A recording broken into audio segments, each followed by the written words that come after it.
My favorite thing to talk about is how you can use entrepreneurship to create freedom, whatever freedom means to you.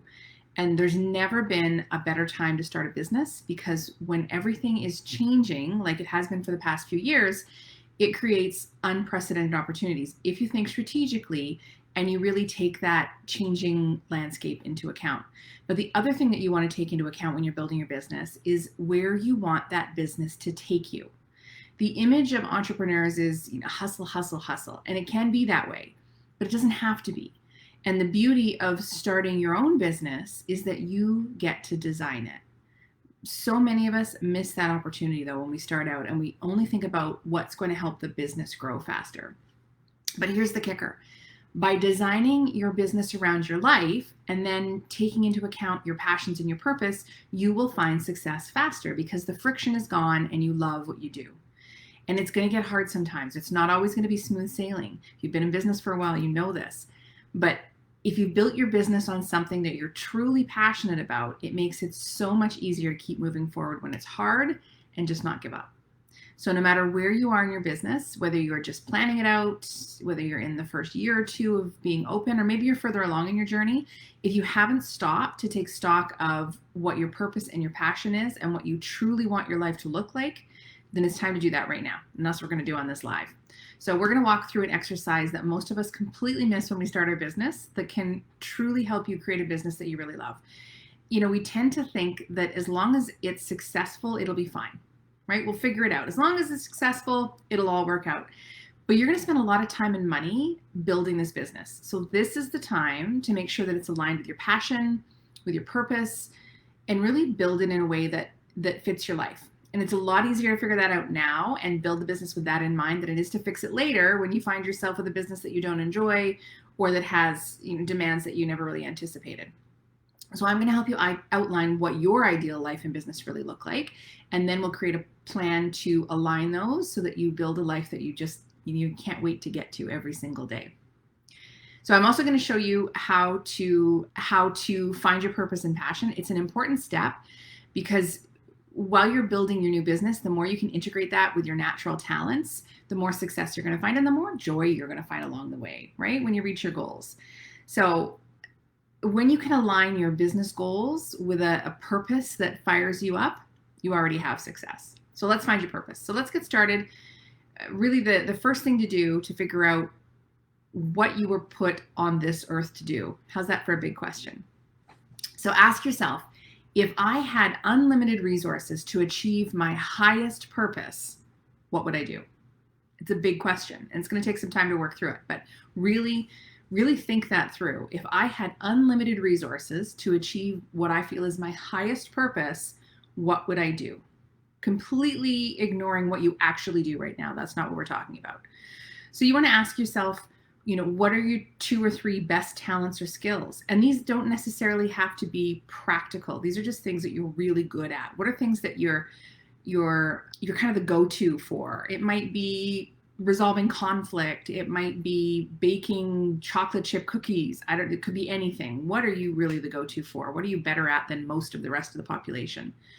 And then what activity have you been passionate about and focused on repeatedly over your lifetime? So not something necessarily that's a current passion, but if you go right back to your childhood, what's something that you just keep going back to? Maybe it's a sport, maybe it's a hobby. It could be all sorts of different things, but something that you really are always drawn to. You can ask yourself, if the world could benefit from those skills, how would they benefit? So that's a little more practical. If you were going to use those skills, so if you have the best chocolate chip cookies, I think the answer is fairly obvious. You need to bake chocolate chip cookies, right? But you think about your skill and how the world could benefit from that. And then think about, what does a perfect world look like to you? So what does it feel like? How do people live? How do they behave? That's going to give you a little insight into your own moral compass and your own, belief system as well. So if in a perfect world, what does that look like? And then how can you offer your talents or skills to the world? And another big question, I know my life will have had meaning if I look back and blank. Let's put that all together. So write this down. This is the ultimate question that we want to answer here. Is my best contribution to the world, and my purpose here is to what? Again, this is going to take you some time to work through, and you're going to think you maybe have the answer. You're getting close to it. You want to come back to it. Take your time on this. This is a big question, and it's something you really should revisit every year, every couple of years, because you're going to change. Your priorities are going to change. Your values are going to change a little bit. So this is something that you want to come back to over and over again. But you got to get started in order to be able to come back to it. So my best contribution to the world and my purpose here is to what? So perhaps you can't design your entire business around your purpose, but you can align them. So how do you do that so that one fuels the other? And I can tell you personally, I've built successful businesses and I enjoy them. But when I did this very exercise and I found my purpose and the beginning of the idea for starting She Corporated, it eclipsed everything else. I was so passionate about it that I couldn't wait to get started every day. And I'm disappointed at night when I'm literally falling asleep on my computer, falling asleep on the keyboard because I don't want to stop what I'm doing, but I just can't keep doing it because I'm too tired. So it becomes more than a business. It's a calling. And you'll do everything you possibly can to see it through. Things are going to get hard, like I said, but if you have your business aligned with your purpose, you're going to see it through without temptation to give up. Okay, so really important exercise. Spend some time on that. And the second part of this is talking about business fit. So no matter how great the idea, if it doesn't fit your life, your resources, and your needs, it's not going to work out in the long run. So there's a few things that you want to keep in mind as you work through your list of ideas, or if you're just getting started in your business, that you might want to look at and tweak, and you can really narrow down the ideas or kind of change the trajectory of where your business is going today to land you more where you would like to end up. So think about things like startup costs. Will you be able to raise the capital that you need to fund the business startup, as well as however long it's going to take to turn a profit? Think about your profit margins.